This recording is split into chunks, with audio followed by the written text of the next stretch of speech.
Ezra chapter 5.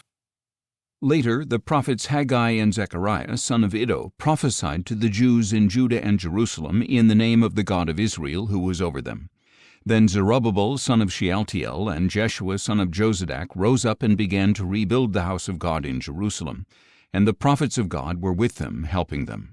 At that time Tattenai, the governor of the region west of the Euphrates, Shethar-bozenai and their associates, went to the Jews and asked, "Who authorized you to rebuild this temple and restore this structure?" They also asked, "What are the names of the men who are constructing this building?"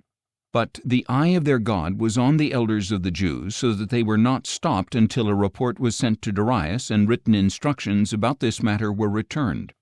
This is the text of the letter that Tattenai, the governor of the region west of the Euphrates, Shethar-bozenai and their associates, the officials in the region, sent to King Darius. The report they sent him read as follows: To King Darius, all peace.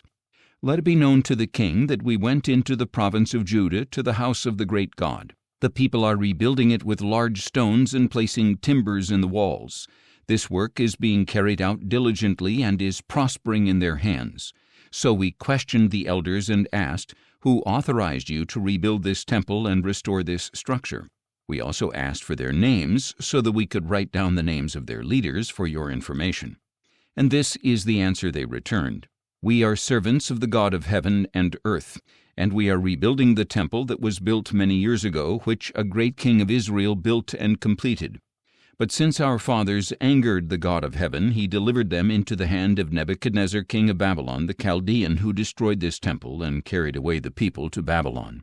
In his first year, however, Cyrus king of Babylon issued a decree to rebuild this house of God. He also removed from the temple of Babylon the gold and silver articles belonging to the house of God, which Nebuchadnezzar had taken and carried there from the temple in Jerusalem.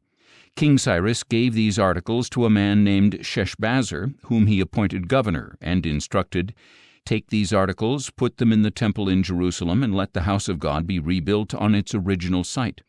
So this Sheshbazzar came and laid the foundation of the house of God in Jerusalem, and from that time until now it has been under construction, but it has not yet been completed.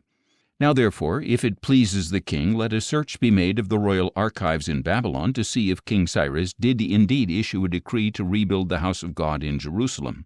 Then let the king send us his decision in this matter.